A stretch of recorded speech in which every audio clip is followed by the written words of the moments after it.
Hello everybody, this is Clinton from the Lamest Defenders, and today I'll be reviewing Marvel's Guardians of the Galaxy from developer Square Enix. The game was played on an Xbox Series X, and unfortunately, if you noticed any choppiness, that is due to my capture card, not the game itself. It is my intention to keep story spoilers to a minimum, so I won't go too in depth on the story, and please know that all footage is taken from the first 2 hours of the game. With that caveat out of the way, let's get to the review.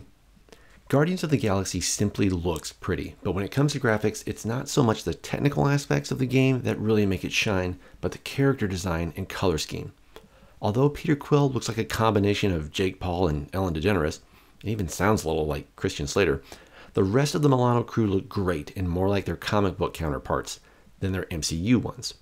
Thankfully, Square Enix added multiple costumes unlocked throughout the game to give your version of the Guardians a distinct look, with the one concern being that different costumes for Star-Lord often have his elemental guns and boots clipping. A minor nitpick, but a noticeable one. On the whole, the game runs smoothly and looks fantastic. The game audio is absolutely a strength, with a licensed playlist that would make James Gunn envious, and an original score that can hold its own.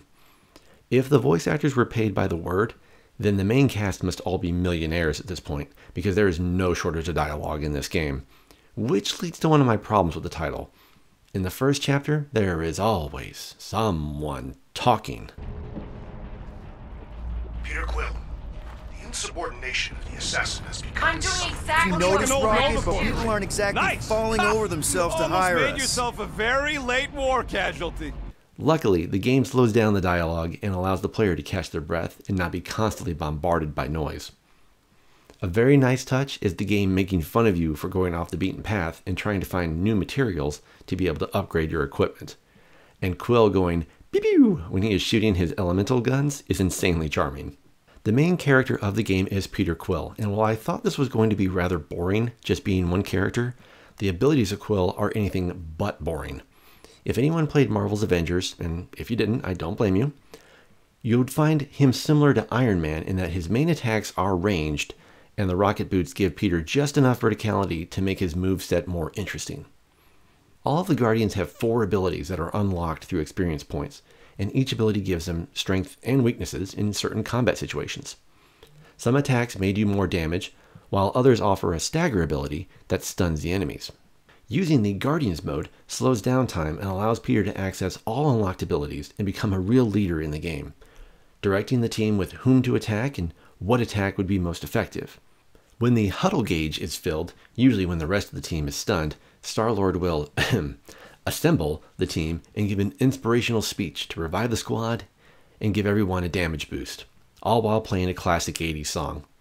Beating up on some aliens while I Need a Hero by Bonnie Tyler is playing in the background never gets old. The game takes place over 16 chapters, but if you skip the optional dialogue with your crewmates on the Milano, you can probably beat the game in 10 to 12 hours.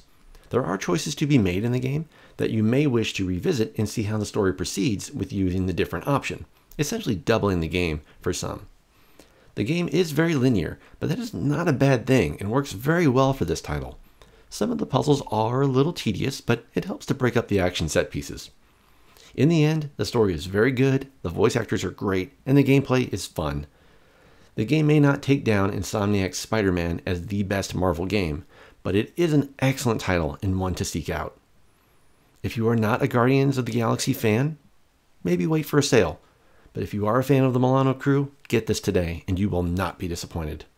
My final score for Marvel's Guardians of the Galaxy is a 9 out of 10.